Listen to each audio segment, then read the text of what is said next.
Welcome to the Digication Scholars Conversation Series. I'm your host, Joan Watson. In this episode, you'll hear part one of my conversation with Paul Wasko from University of Alaska, Anchorage. More links and information about today's conversation can be found on Digication's Twitter, Facebook, and Instagram. Full episodes of the Digication Scholars Conversation Series can be found on YouTube or your favorite podcast app. Anyone who knows him will agree that Paul Wasko is a force of nature. It's easy to be impressed with his resume of leadership and engagement with educational technology, particularly across the state of Minnesota, where he managed ePortfolio Minnesota and ePortfolio World, and where he also held senior positions with the state government and legislature. Paul is practically ePortfolio royalty, and he is certainly recognized as one of the founding members of the electronic portfolio community at large. I have come to know Paul as the manager of the ePortfolio instance known as eWolf at the University of Alaska in Anchorage. He's been there since about 2014, making the move from Minnesota to Anchorage, Alaska. And while there is no questioning Paul's technical acumen, what stands out really about Paul is his stewardship of his community.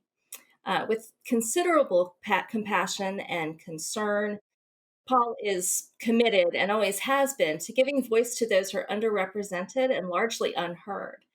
His efforts have forged significant connections and generated powerful opportunities for stakeholders and community members both on and off campus. It's my pleasure to be talking with Paul Wasko today. Welcome, Paul. Well, Joan, you make me blush. If you ever hire out as someone who writes obituaries, if I'm unfortunately passing on, I'm going to put my name out with your wife to hire you. So thank you. Those were really, really kind words and very moving. And thank you. Well, very deserving for sure. So Good. A large part, Paul, of how I've come to know you and what the amazing things that have been happening at University of Alaska at Anchorage kind of revolve around storytelling. And I wonder if we could sort of start by you telling me your story. Sure. Sure. Actually, it's kind of a fun way to start. One thing I've learned since coming to Alaska is Alaska's a land of stories, a big place, big stories. And I remember the first conference I was at, I think it was AACNU. I had just arrived in Alaska in 2014, and everyone's coming up to me to either share their stories or to hear my stories about Alaska. And having been here only a month, I really did have stories. But by the end of that year, 2014, I did have my own. And I will tell it quickly. I can tell it to stretch over at least 2 or 3 beers, but we'll do the short version. We had a good friend at our church who was an older gentleman who flew a 2-seater plane. And in fact, it's kind of sad. He's actually passed on because of COVID, and it's really unfortunate. But he gave me an opportunity to really to experience an element of Alaska that I'm glad I did, although I'm surprised I survived. He asked if I would go down fishing with him at Montauk Island. And I said, sure, why not? I think it'd be cool. And what I'll do is really I'll quickly share my screen, not because I want to do a lot of screen sharing here, but just so you get some ideas of the lay of the land. Here is Anchorage here, up in where I'm kind of highlighting with my cursor, and then we're flying down to Montauk Island here. Oh, okay. And so the day arrives, and I show up at the airport. We go through our checklist. It's fun. First time I've ever been on a really small plane, and so we take off. And the route to get from here to here is obviously a straight line. So we fly over, and what you can see here is not only are we flying over mountains, but we're flying over glaciers and ice fields. And as you look down, it is breathtaking, a sea of ice. And we're only a couple hundred yards above the ice fields. And it's a really amazing sight. And then we fly down here, we land on Montauk Island. Well, I knew the day was going to get interesting after we landed because the plane started sinking into the sand, which meant we needed to, even though it was an amphibian plane, we needed to get out of the sand. And so what that involved is us having to push the plane up on the beach, and it was a pusher prop. So the prop is behind, not in front of the plane. And since there's only two of us, you can guess who's pushing. That would be me. And so push the plane up. And oh, by the way, he's in his 80s. So I'm the muscle in my 50s. And I am not muscle. Anyways, we finally get the plane up and out. And he's gunning the engine, and the props all of 2 feet away from me and everything else. But we get situated. Great. How far is it to where we're going to fish? Don't know. And so we start walking down the beach and realize we're not on a trail, which means at some point we need to bushwhack through the woods with fishing gear and everything else. And we do that. That's not necessarily unusual in Alaska, but for me, we're used to hiking trails. Bushwhacking through the woods is a little different. We finally get to the fishing place, and it's all those elements people hear about Alaska: crystal clear streams, amazingly sized fish. We are fishing for silver salmon.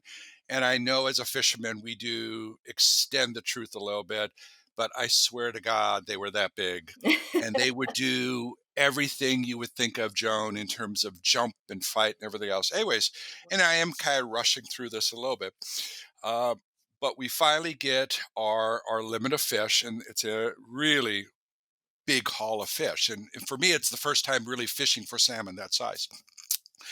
And so I go up to get the cutting board at the public use cabin that was just next to the stream, and I hear Jim saying, "What? Go, I starting to swear," which I won't swear on the podcast. And I come over the lip, looking over the stream, and I see a brown bear, which a lot of the folks would refer to as a grizzly bear, swimming across the stream toward Jim. Now, I've done enough bear aware class here to know you don't want to release the fish, even though it's tempting, because you don't want to train the bear to attack fishermen. So Jim, again, who's older, I grab the fish, send him up the hill, grab it, get going up the hill, and I realize as I top the hill, I said that bear's following me, Oh and I no. turn around, and from me, about 8 feet in front of me is the bear. And so you're trained to go big, stop bear, you start yelling and everything else. And Jim's walking back to the cabin, I'm walking back, and the bear does stop. It does work. And I'm starting to haul the fish back. And we finally get back to the cabin, but now the bear's down by her stuff. So I'm trying to yell and throw and get the bear out, because at some point we need to get out. And finally the bear leaves, so we get our stuff and we get the fish cleaned real fast, and we need to get back to the plane because the day is getting a little long. So we're hiking back to the plane, and Jim's older, and on our way back he needs to take 2 naps. Oh no. And I love Jim. I can't fly the plane, and my pilot is taking naps because he's so tired. Oh. The other thing I realize is I'm stepping over fresh bear scap, and I have 60 pounds of really wonderfully smelling salmon in my backpack. I'm thinking, I don't care what they say. If I see a bear, I'm dropping the backpack. We're getting to the plane. So we get to the plane, and I am hurrying on this because there's still more. So we get to the plane, and we finally load up. Jim takes his second nap, and we get in the plane. And right before we get in the plane, he's counting out the steps. And I said, "Jim, why are you counting the steps?" And he says, "Because the turbo on the plane hasn't been working very well. And I think we'll miss that tree as we take off." I am totally in favor of missing the tree. So I grabbed the radio. I said, "I'll just keep the radio in my lap and everything else." And you need to realize there is no 911 close, because if you're looking at the map, you're actually calling Coast Guard stations. They're up here in Cordova or Valdez, and so it's a helicopter out, right? So the plane takes off, and we're looking back, and this route going back here is basically cloud covered, and we have to do visual flight rules. So we can't go back the way we came. So we end up flying through Prince William Sound, which looks like the fjords of Norway and everything else. And we're going across the saddle here in Whittier, which is a town where there's kind of a low spot in the mountains, right where my cursor is. And we finally get close, and Jim says, "Oh, by the way, we have to be careful coming through the saddle because there are planes that have crashed." Okay, cool. So we go over the saddle. I'm looking down. There's planes that have crashed because people think they can make it through and whatnot. And you need to be careful on the plane. So we make it through, and oh, good, we're almost there, and we're coming down this little arm right here, and he says, "Huh, we only have 3 gallons of gas left." So I thought, "Oh, cool. I've seen stories of people landing on highways in Alaska. We'll just be on the news as landing on the highway here coming out of Anchorage." Leveled out the plane a little bit. The float was stuck, so I thought, "Oh, good. We have enough gas." Finally get into Anchorage, and by this time, the sun is coming directly from the west, and we end up almost missing the airport, flying into the military base that's north of Anchorage. They don't get really excited with planes entering military airspace. You just don't want to. You don't really want to do that anyway. So we get a little alert. So we finally come around and we start getting ready to land. And Jim says it's really hard to see because the sun's right at us. And so we finally touch down, and the plane is bouncing, and he starts swearing again because his left foot has fallen asleep, which is part of the control when you're landing. So we are now bouncing, and we are now in the grass. And in the back of my mind, thinking the good news is we're almost out of gas anyway. So if we flip, it won't explode. Land on the grass. Suffice it to say, we pull off and whatnot and get out. And at this point, I'm laughing because you can always laugh. And I was sharing this with a friend who's in the Civil Air Patrol, and there's a lot of other aspects of the story that I haven't shared just because of time. And I'm laughing, and she looks at me and says, "You should not be alive." She said there were too many things that went wrong on that day. You should not be alive. Oh my And gosh. so Joan, thank you for kind of honoring. But Alaska's full of stories, and what you realize is people want to share those stories. And even as I told those stories, you could tell I reached out to a map, or I could add other components and video. And so you could see how elements of this could easily connect into their portfolio, right? And you kind of bring it alive. So you both narrate as well as curate the story.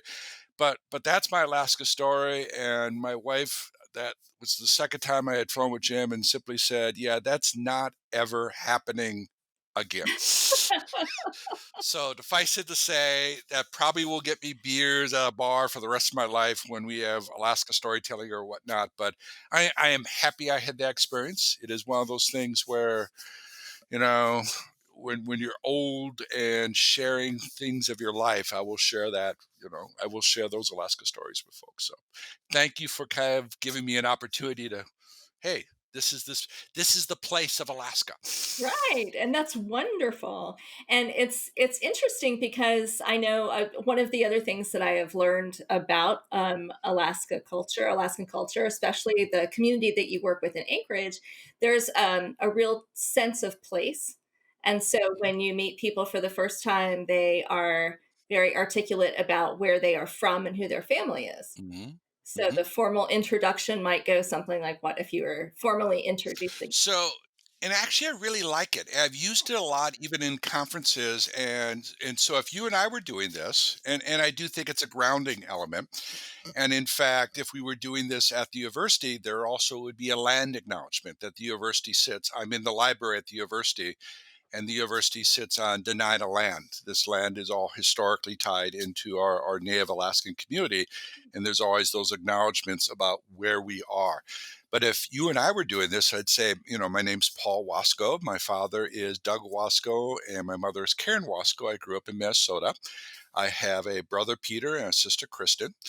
I spent my life in Minnesota where I met my wife, Lori. Our two daughters, Katie and Emma, were also born in Minnesota. And we came to Alaska in 2014 to begin our adventure up here. And we would do the acknowledgement of family Mhm. and parents as part of this. And when you do that, there's an interesting centering component that happens. And so you start understanding the person is more than their job title. We all carry with us elements of family and life and some of those components. And so yeah, and it's a really interesting, cool way to kind of set a tone for the conversation. Well, and you said something that I think is really important because I think sometimes in higher ed, especially working with students, we really push that academic side. And in a lot of ways, because of FERPA and things like that, Mhm. we're as faculty and educators, we're taught to sort of keep the personal stuff kind of at arm's length because we want to protect students. But then there's also this really important part about all of that family and personal life and past experience Mhm. is super critical into their development. And so I wondered if you could talk just a little bit about how portfolios have been really useful in UAA, and it doesn't have to be necessarily portfolios because they're just they're I mean they're a vehicle, right, which is wonderful, but the ability to actually get students to value and to promote that family and community connection Mhm. alongside their growing Sure, academic knowledge. sure. So there's three things I'll highlight, and let's kind of play with this a little bit, if you're okay with this. And Please, yeah. so you're going to have an assignment here too. So I want you to Okay. be aware of this. Um, Names and who we are for many students have meaning, and so the way you structure the question on kind of family and connections, what you start realizing is for many folks, names our name connects us with mother, father, grandpa, aunts, whoever. And so one of the exercises I do, and I actually do this in the portfolio, was a little bit of a derivative work from um, Tommy Woon, who's a friend of Helen Chen from Stanford, introduced us to six-word storytelling. And I won't give you the history of it. People can Google six-word storytelling, or if you're really fancy in your video podcast, you can create a link to the Wikipedia or whatnot. But it's the idea of telling a story six words. And then I also had Joe Lambert up here from the Story Center out of Berkeley. And he came up and he had said, "Tell me the story of your name." And so what I did was I'd use six-word storytellings in the portfolio to say, give me six words to tell the story, give me a picture, and give me a reflection, Mhm. and that becomes your portfolio. And something that simple is incredibly powerful. And I've done this exercise with people in some interesting ways. So I combined Joe's work and Tommy's work and said, give me a six-word story of your name. And it could be your last name, it could be a middle name, it could be a first name, but give me six words. Find a photo. If you don't have a photo, draw a picture and then do a reflection. And I always frame this. So in fact, I did this recently for a trafficking conference, and it just went it Joe, I've done it. It works so well it almost feels fake. And so I'll say, give me six words, picture, reflection, and then I'll say, look, for mine is, no, my father, I'm just reversed. Ah. So my name is Paul Douglas Wasko. My father's name is Douglas Paul Wasko. So then I would add a picture of dad and I, and dad is still alive. And so is my mom. And they're married and living in Richfield, Minnesota. And then I would talk about the fact that my folks did not want me to be junior. So they didn't want to do it, Douglas Paul Wasco. They wanted to keep the name Paul because there'd be a number of Pauls in my family. And so they simply reversed it to craft my name. And Ah. so that's how I got my name. And then I turn it to the audience and say, do your own.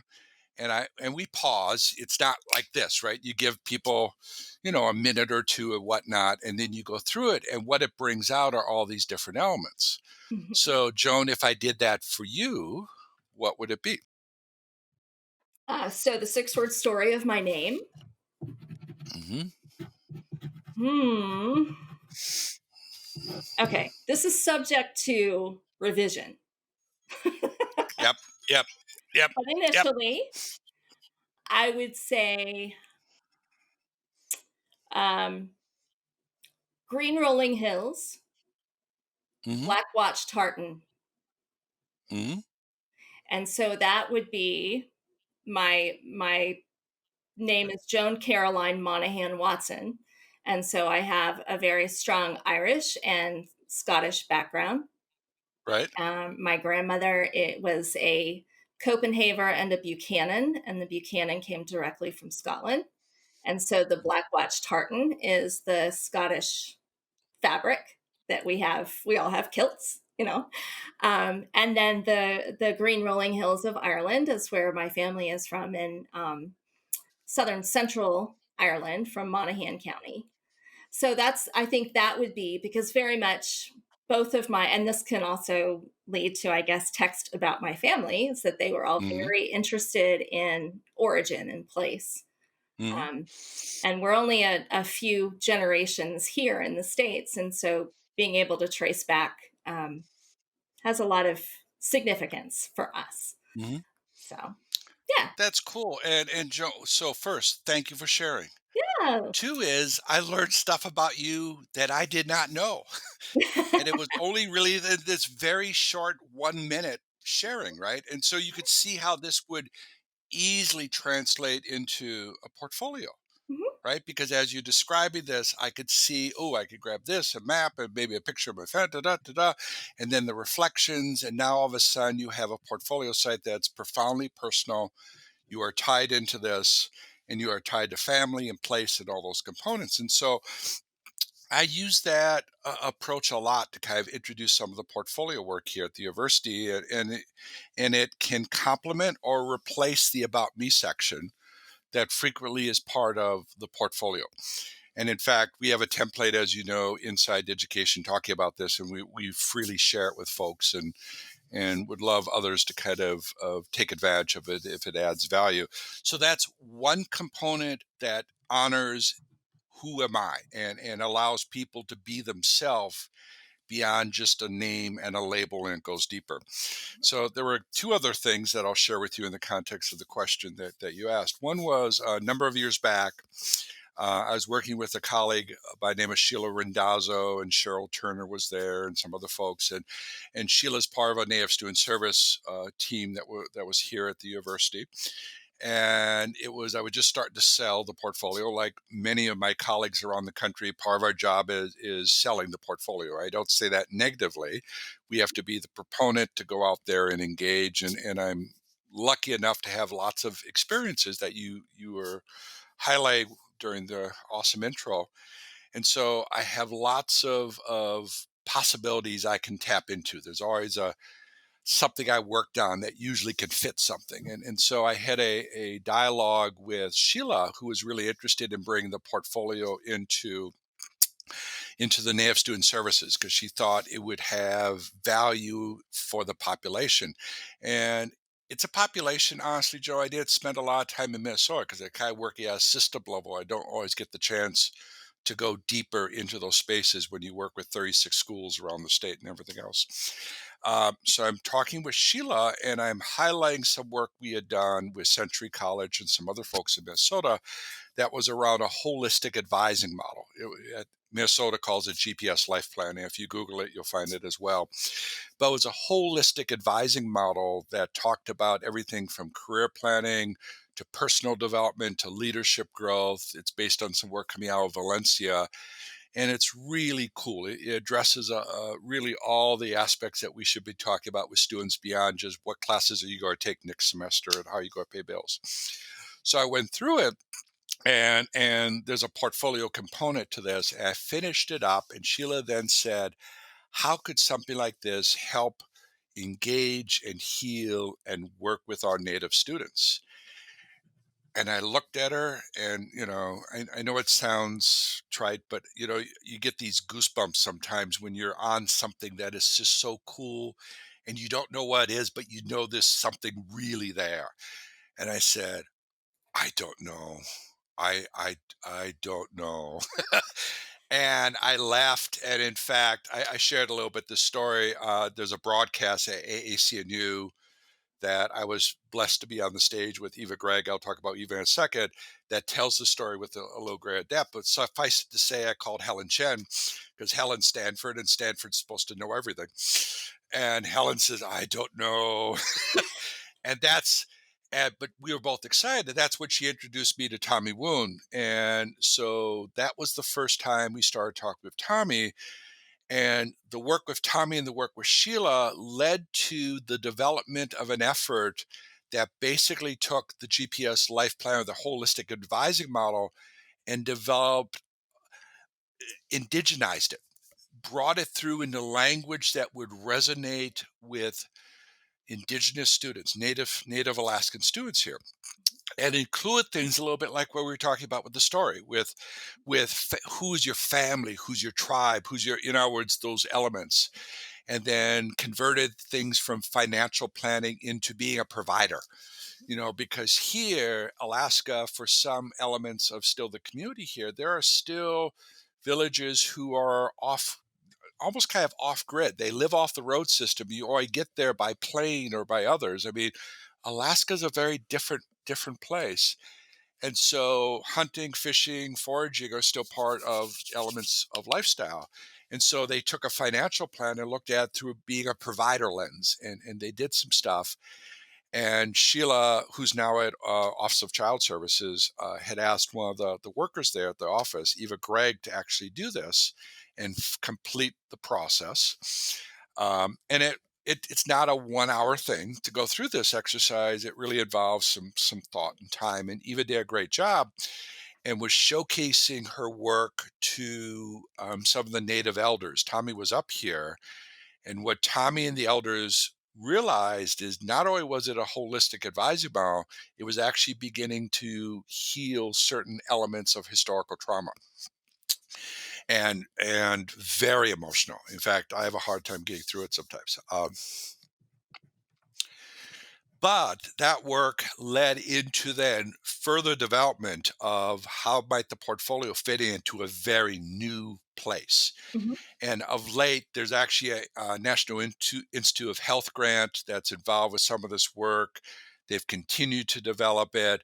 My deputy, Shamai Thacker, who is also native, is now kind of taking the lead to engage in that space. And so she's working in that space, and I've stepped back and kind of work in other spaces.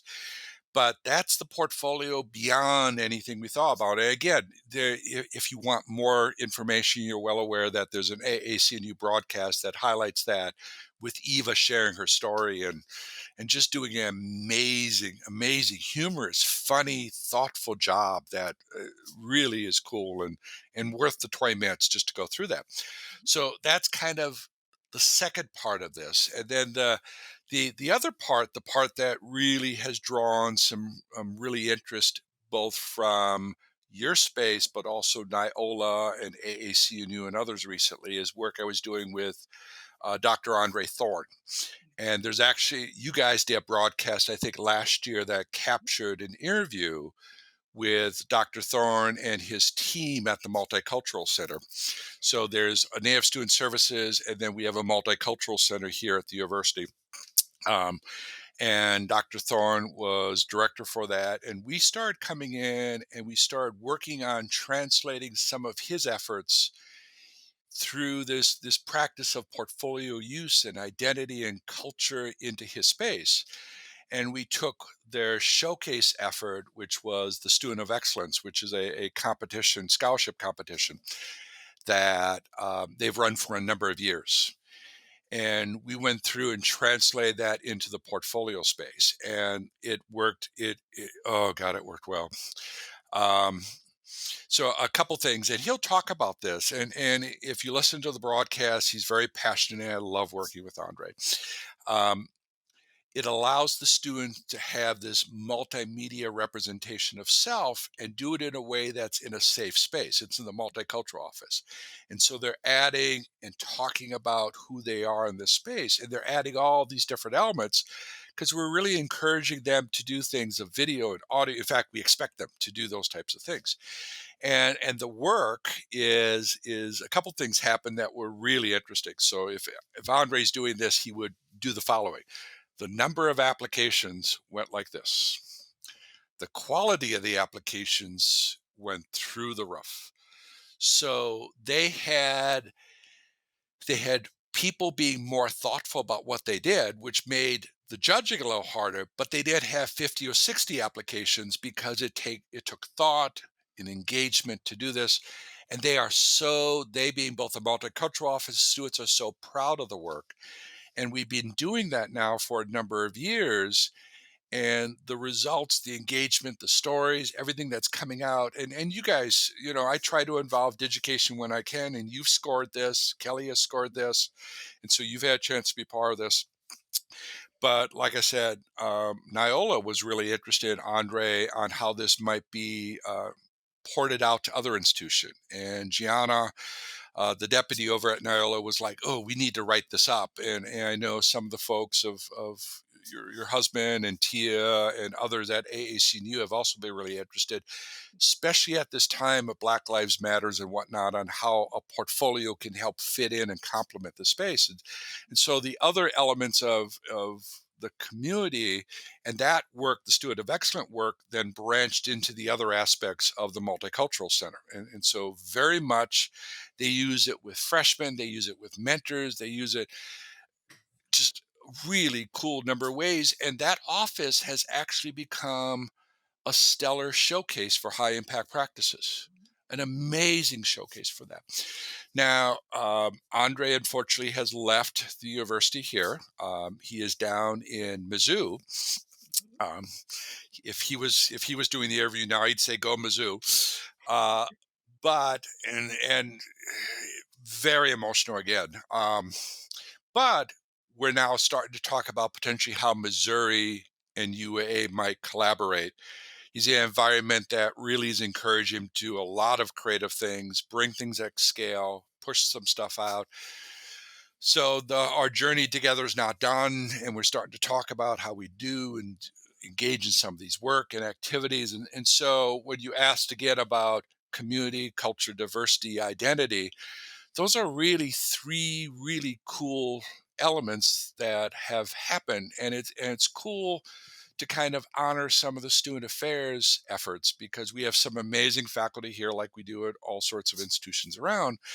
But sometimes some of these other folks don't always have the opportunity to engage in ways that allow them to be viewed in a rigorous, meaningful, hey, this stuff, this learning outside the classroom can really be beneficial to our students. So that's probably more than what you want, but those are, and by the way, we're happy to share all that stuff.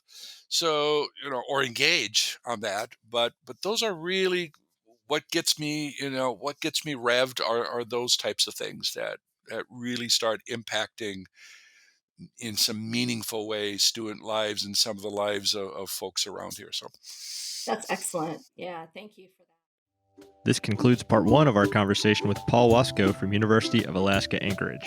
To hear part 2, be sure to subscribe to Digication Scholars Conversations on YouTube, iTunes, Spotify, or your favorite podcast app. The Digication Scholars Conversations series is brought to you by Digication, a technology platform powering the most innovative ePortfolio programs in K-12 and higher education. Our website can be found at digication.com. This episode was produced by Drew Albanesius. Thanks for listening.